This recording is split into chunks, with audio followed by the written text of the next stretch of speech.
little teddy bear that is beside you, 92-year-old Canadian grandma from Halifax knits them, and she raised thousands of dollars and she sends stuff to our military guys and to children and everything.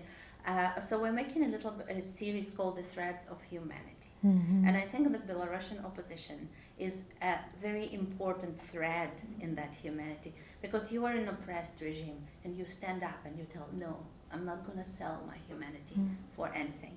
So I would like just to talk about how not to lose humanity in the face of war, because you're kind of a representation of humanity of Belarusian people. Else, if there was no you, we would think that our Belarusian brothers are traitors. Yeah. But because you're there's still humanity, and we still can hug. And that's the most important. So how not to lose humanity in the face of war? First of all, it's not because of me that Ukrainians are not considering us traitors, but because of Belarusian people, first of all.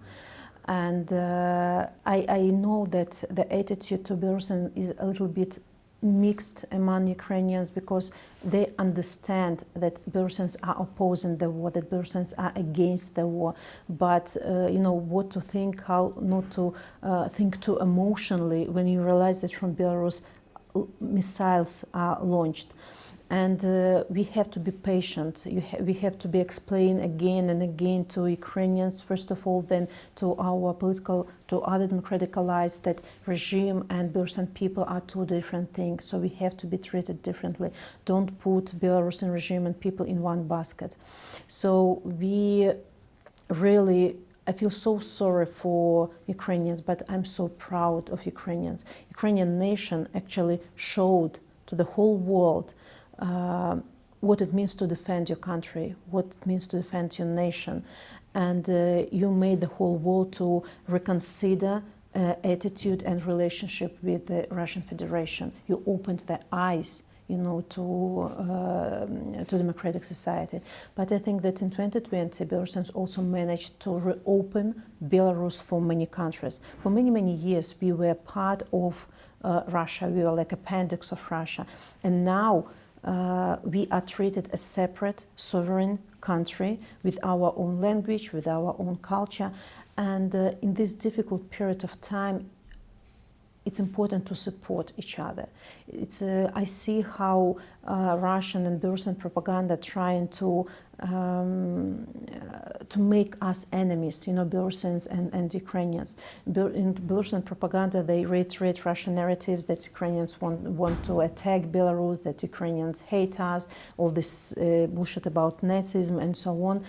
But it's our task not to fall into this hole, this propagandistic hole, and to stay in touch, to help each other, on international arena, inside the country. We really doing a lot to install or to continue good relationship with Ukrainians. I sent a Belarusian mission to Ukraine to work on political level, but it is more important to communicate with people who maybe not know about events in Belarus in 2020, and they might see us as enemies. No, it's Lukashenko who is accomplice to Putin, but Belarusian people are for you. And that's the difference between Russians and Belarusians, because most of Russians support them. Yeah. And my last question, because I see you guys popping up, what is humanity in times of war? Because the understanding of humanity and what it is not to lose your human face in the face of war kind of shifted very much. What do you think? Because you're kind of involved. What does it mean to be a human in this conflict and not to lose your heart, not to lose your kindness? The situation in Ukraine is very close to me and to Belarusians because we understand that we are fighting the same enemy. We have absolutely different context. What's going on in Ukraine is awful, it's traumatic, but we also have our own pain. Thousands of political prisoners are behind the bars, so we feel each other, we feel pain of each other. But as for people who live in peaceful, democratic countries, if at the beginning of the war everybody was so inspired. You know, everybody wanted to help.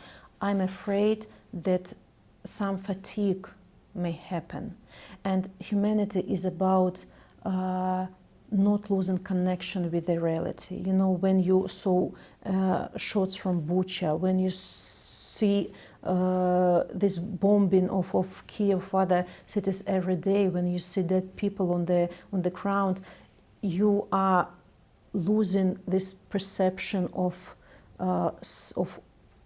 awfulness, you know, and you might think that, oh, it's lasting so long, you know, I have to live in my own life, you know.